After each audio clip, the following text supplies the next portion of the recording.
It's a great pleasure for me to close out this series that if you're not ready, then you're perfect. So I want to twist that back around and just kind of ask the question today, are you ready?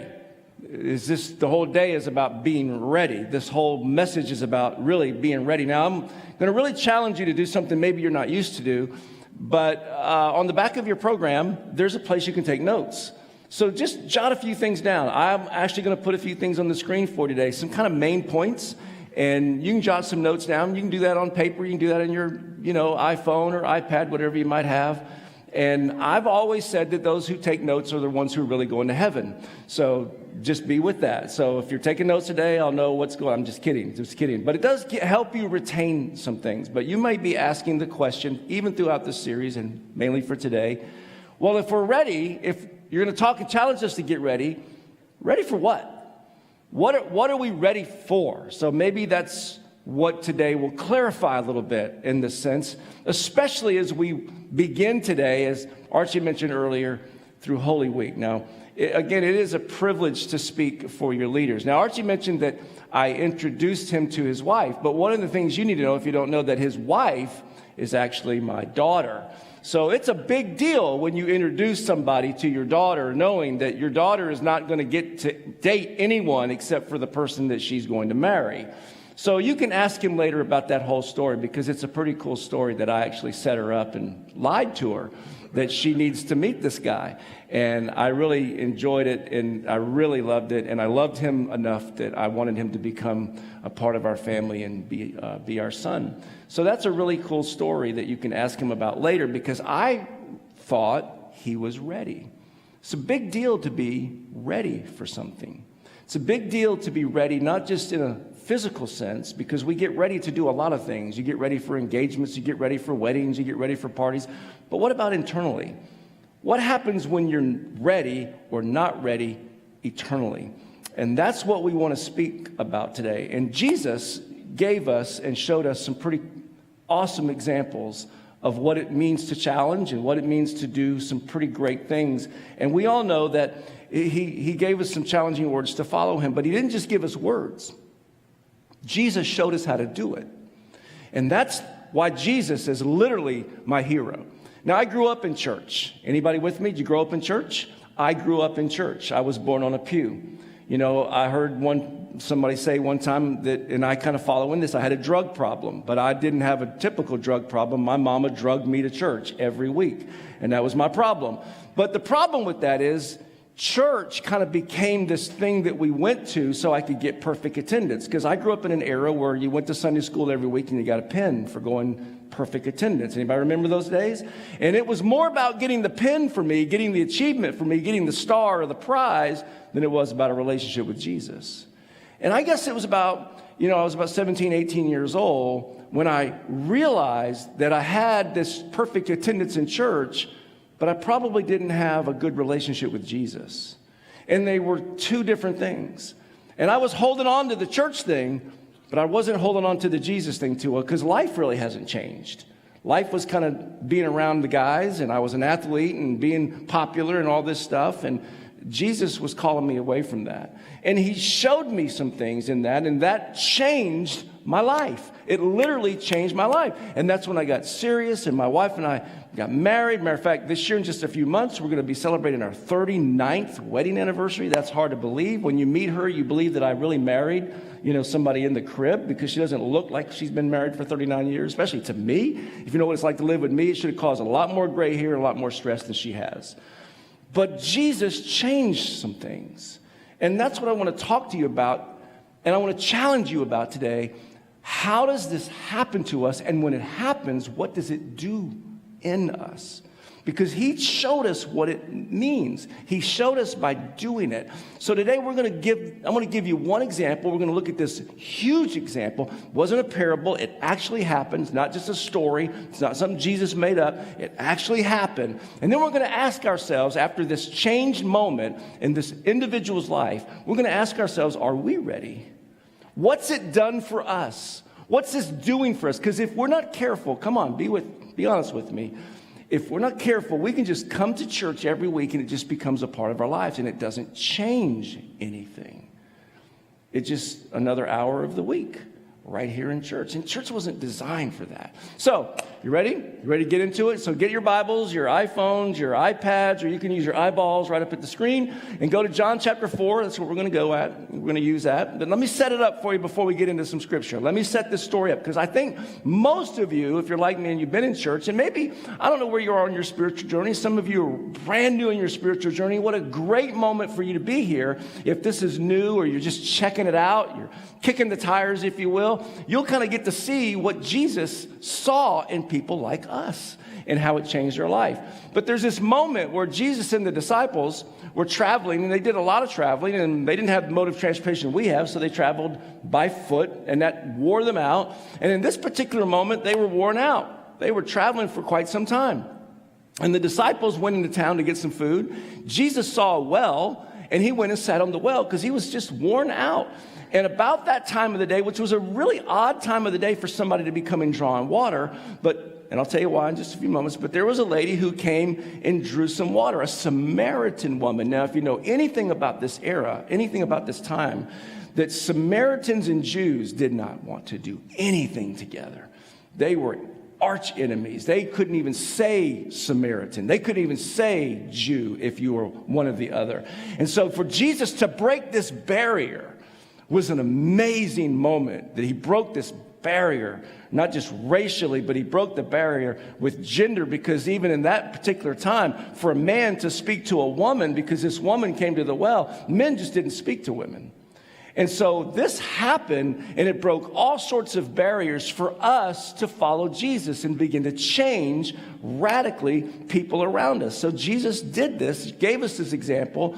And so Jesus began to ask this woman a question and ask her about her family as he's sitting in this well, because this woman is coming at such an odd hour. Nobody came to the well at this hour, but there was a reason behind this, if you know the story, because she had a little bit of a reputation. She didn't want anybody to really know what was going on in her life. So Jesus, being who Jesus is, he asked this question. Hey, tell me about your family. Now, if you've got a reputation of a pretty rough family, a pretty rough background, and somebody says, hey, tell me about your background, and you don't know that you want to really reveal that, especially to a stranger, and this is a particular moment where this just didn't happen with other men and a man, and you could tell that this is not just another man, but he's a rabbi, he's a teacher, and he asks you, tell me about your family, and you don't want to go there, what would you do? Kind of clam up and go away. But she says, well, I really don't have a family. I've tried it 5 times. And Jesus said, I know. You've been married 5 times, and the husband or the man you're with now is not your husband. You're not married now. And she said, I perceiveth thou to be a prophet, because you would not know that if you didn't have God in your life. How in the world would you know about me? And so Jesus has this conversation, and in the midst of that, and at the end of this conversation, giving this woman life, he says, look, I know you've come to draw water and you've come to refresh me, and I've asked you to refresh me with water, but based on what you've been through, based on previous life, and based on your situation, if you will drink the water I have and that I give, it'll change your life. It'll change your life, because I came to give you water that doesn't come from this ground. So if you'll drink the water I give, you'll never thirst again. You'll never be thirsty again. So that just intrigued her. What do you mean I'll never thirst again? And it changed her life. She had an encounter with him, not just in the flesh, but eternally in the soul. So let's pick it up right there at verse 13. Again, you can see it on the screen or on your iPhones or whatever you might have. Maybe you are like me and you're a little old school and you still like to bring a Bible, a just hard copy, leather-bound Bible. So go there with me. And in verse 13, Jesus replied, hey, anyone who drinks this water, and he's speaking of the water in the well, will become thirsty again very soon.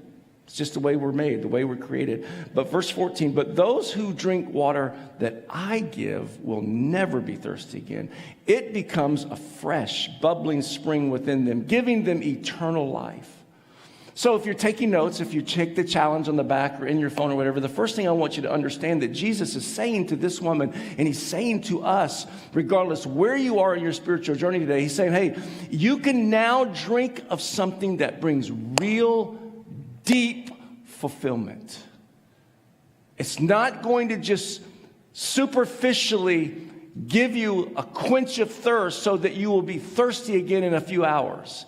You can now have something that brings fresh spirit to you, deep fulfillment to you. And friends, if you're on a journey to follow Christ, if today you're in here and you've never done that, I'm just going to tell you, and if you're a Christ follower, this is what following Christ is all about. Because as you know, our world can fall apart. And if you have to be living under a rock, per se, to not see that our world is falling apart. I mean, we have a school shooting seemingly every day anymore. And it's very difficult to even send our kids to school. And we're concerned about the safety. And going to a movie theater is not the same anymore. Going to a restaurant. We live in a messed up world. And not only is our world messed up, but some of us in a room like this, our personal world is messed up. And Jesus is saying that in the middle of all that, you can drink something that will bring unbelievable, supernatural peace right in the middle of that. My wife and I have a friend who just found out a few weeks ago that she has stage 4 cancer.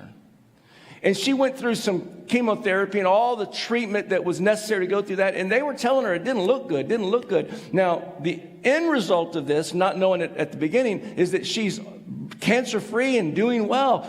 But when you get that news and your world cracks apart and you're not sure what's next and you're sort of young, you don't know how you're going to react. And I can tell you that what we witnessed, and this is a woman that pretty much took over a ministry for my wife where we were attending church recently. And she had 100% level peace of God through this whole process. It was an amazing thing to witness. And I asked myself many times that if I had received that kind of news, what would I be like? Would I be fun to be around? Would I be willing to be around? What would my world, that world that had been shaken, what would happen to my countenance? What would happen to my personality? Would I really receive this peace that Jesus said you can have in the midst, that water that he gives? I've seen this in so many people that can have that perfect peace when your world breaks apart. When our world breaks apart. You don't have to fear, Jesus said, because my water can give you the means to not fear. So she has this encounter, this woman at this well, that changes her life. It radically changes her life. To the place where she was at a well and she was embarrassed to be seen by people, to after the encounter, she runs into town and tells everybody, come see a man. Come see a man who spoke to me with compassion. Come see a man who gave me hope in the midst of my cracked world. Come see a man who read my mail and everything about me and did not condemn me, but gave me hope and gave me life for the future. That's what she has. So I want to pick it up and show you this because something unusual happens in this story that John, the disciple that was closest to Jesus, he's writing this story in retrospect, later on after it happened, and he's telling this story, but he does something unusual that most writers don't do. He's telling you something that didn't happen. In other words, if you go on a trip, you go on vacation, you come back, you tell people what you did. The only reason you would tell people if you went to Paris and you didn't see the Eiffel Tower is you would say, I regret that we didn't get to the top of the Eiffel Tower, which happened to me and my wife and my family one day because the elevator broke and I wasn't climbing the Eiffel Tower. And we regretted it. The only reason you tell things that don't happen is that you regret it. So I believe in the midst of some things here, John regrets some things. So he's telling us something that didn't happen because he regretted it in the midst of it. So let's pick it up. Verse 27, John chapter 4. Then the disciples came back. Remember, they went to get some food. Jesus is there. And they were shocked to find him talking to a woman for the reasons that I mentioned to you. You just didn't do that. It was a barrier-breaking moment. But here's the regret. But none of them had the nerve to ask, what do you want with her? Why are you talking to her? John regretted that, and I'll tell you why in just a few moments. Verse 28, the woman left her water jar beside the well, ran back to the village, telling everyone, come see a man who told me everything I ever did. Could he possibly be the Messiah? Her life was changed. So the people came streaming from the village to see him. Now, I'm going to imagine this village was probably not too far away. Probably not too many people in the village, maybe 100, 150 people. And she grabbed a hold of as many people as she could because her life had radically been changed. Meanwhile, disciples just didn't get it. They're urging Jesus, let's go to P.F. Chang's. The village is streaming. They can see him running to Jesus because this woman has a radical change in her life. And the disciples are like, let's go get something to eat. Friends, listen to me. When your life is not just about church, this is challenging. And it's really about Jesus doing something radically different in you. You want to tell everybody. You want to speak to the entire city. And I'm just telling you, when that happens in us, when that happens and it's really real and we don't just go through the motions, and I've been there, oh my goodness, years and years of sometimes just going through the motions, just going to church, waking up on Sunday thinking, even as a pastor, thinking, do I have to go today? Have you ever been there? Maybe that was this morning. And when you have small kids, you really think about, do we have to go do this and go through the craziness of getting in the van and all this stuff, and they're going to puke on their clothes, and we have to go? But when it really happens and there's a radical moment in your life, you're going to take these curtains down and bust out the walls of this place. Because that's what happens when you really get changed, because it changes everybody around you. It changes your story. It changes your persona. It changes the way you walk. It changes the way you see. But it doesn't take a rocket scientist to figure out that what the disciples saw wasn't what he saw. It wasn't good timing. Do you want to go get something to eat? Right in the middle of people rushing to hear him. So Jesus turns into a teaching moment, as he does most of the time. He turns it into a moment for us to learn something. He didn't rebuke them. He just taught them. And he says this in verse 32. Jesus replied, I have a kind of food that you don't know anything about. Now, we know if Christ knows what he's talking about, but the disciples still missed it. They still missed it. They ask here in verse 33, did somebody bring in some food while we were gone? I mean, who was that? He was not supposed to eat till we got back.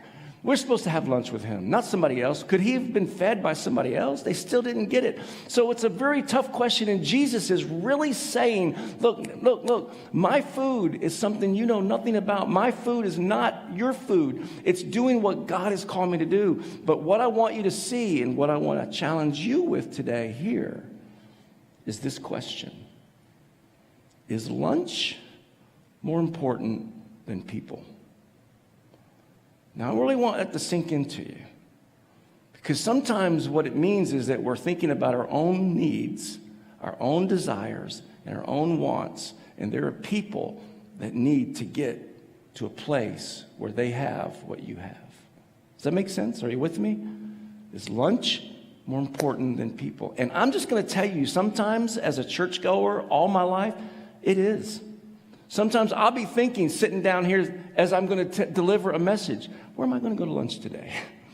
What are we going to have? What's good? What's in the crock pot? What my wife's thinking about lunch? And I'm just totally into me. And I'm not thinking about anything else. And that's exactly where they were. So in verse 34, Jesus explained what this is all about. He said, look at it. My nourishment, my growth comes from doing the will of God who sent me and from finishing his work. You know the saying, and this was a saying. The saying was actually a statement of procrastination. You know the saying, 4 months between planting and harvest. In other words, 4 months that you plant and then the harvest. In other words, I'll do it later. But Jesus said, you can't do this later. I say, wake up and look around you. Look around you. Open your eyes. Are you ready? Why? Because the fields are ripe, which is another word for ready. The fields are ready for harvest. Friends, around this facility, in this neighborhood, there is millions, not just hundreds, not just thousands, millions of people who are ready. But we've got to wake up. We've got to get out of our own need, our own wants in this.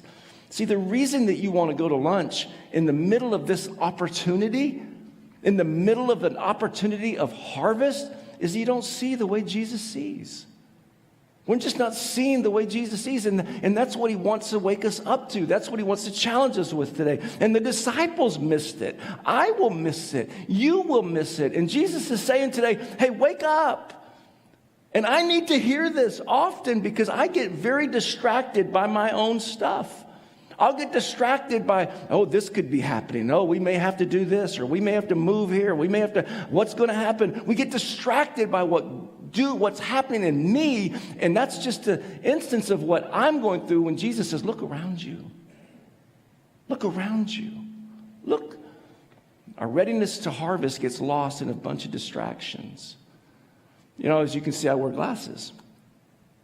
And I remember for probably the first 35 years of my life, maybe the first 40 years of my life, I didn't. I had perfect eyesight throughout the military and right on into ministry.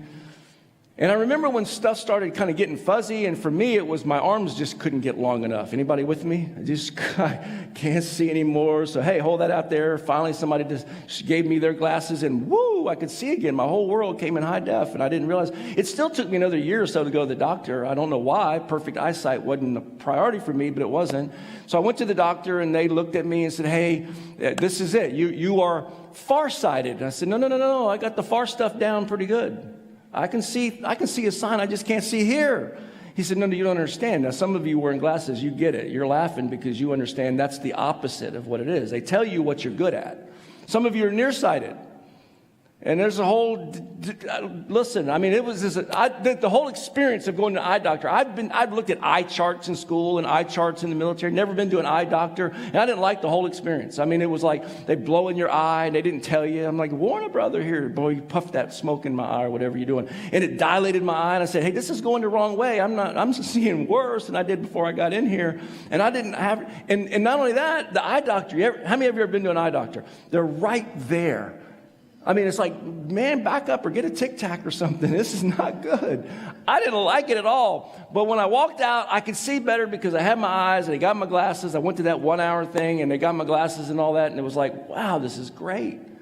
And then on my way back, and I was thinking about this, I thought that experience and not being able to see, for some of you who are nearsighted, is a very biblical moment. And Jesus kind of poked me in my heart and said, that's a spiritual condition as well. It's not just a physical condition.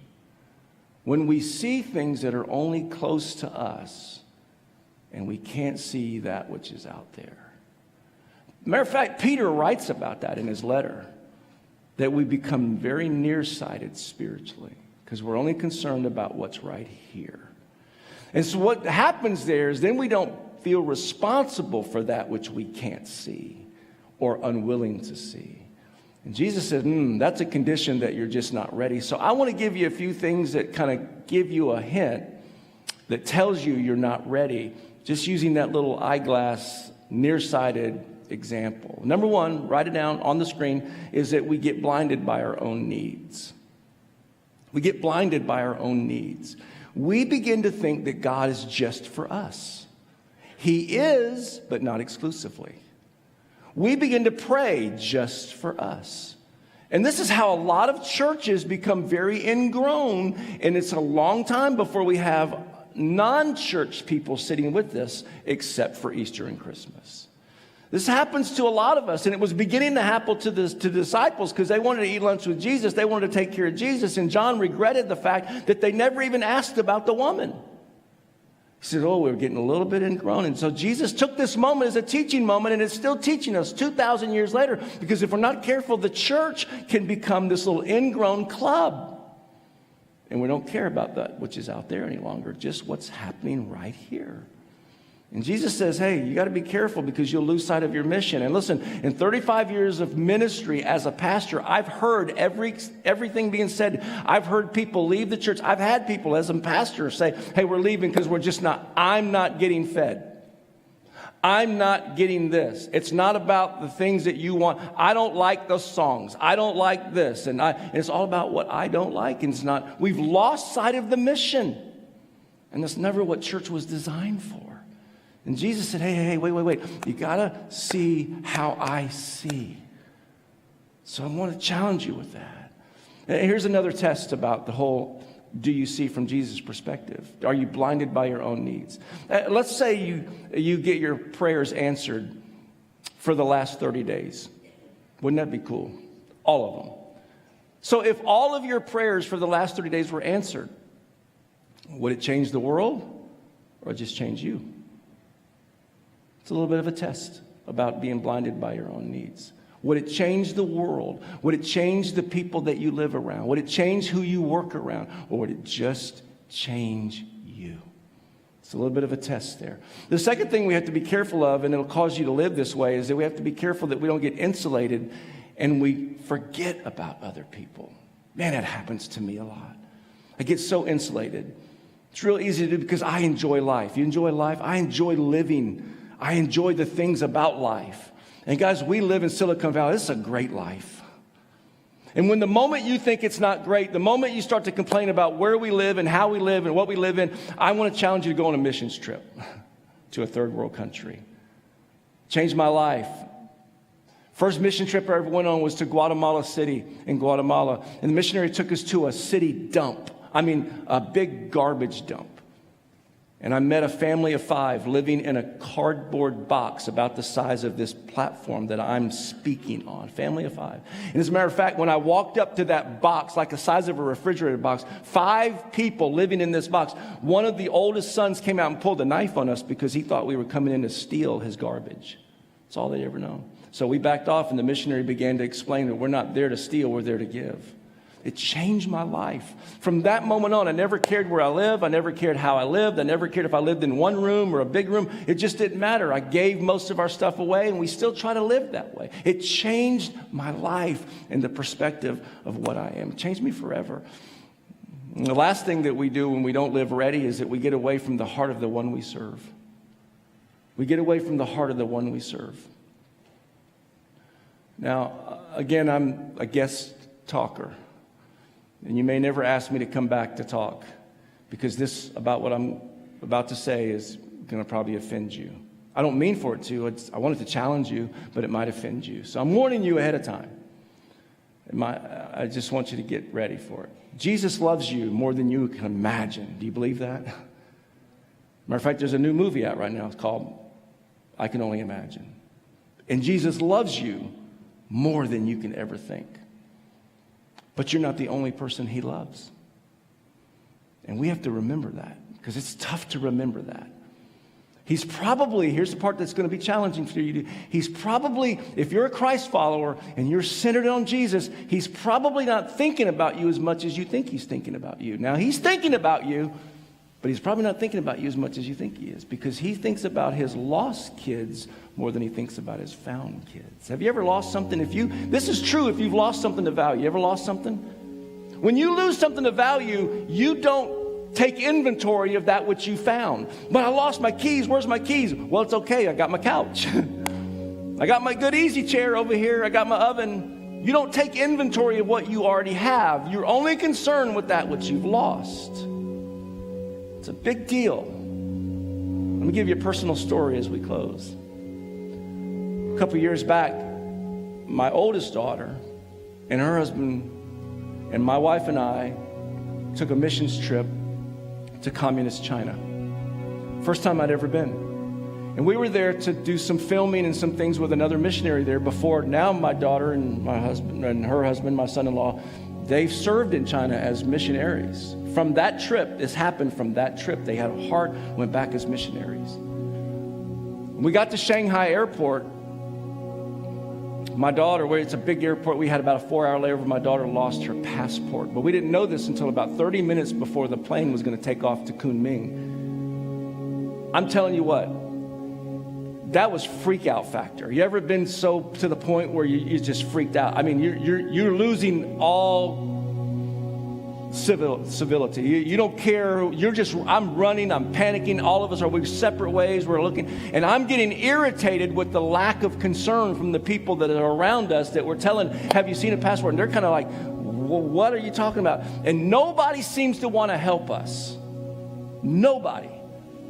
And I'm not getting on that plane without my daughter because she can't get on that plane because you have to show this passport and the visa before you get on that plane going from Shanghai into Kunming into mainland China.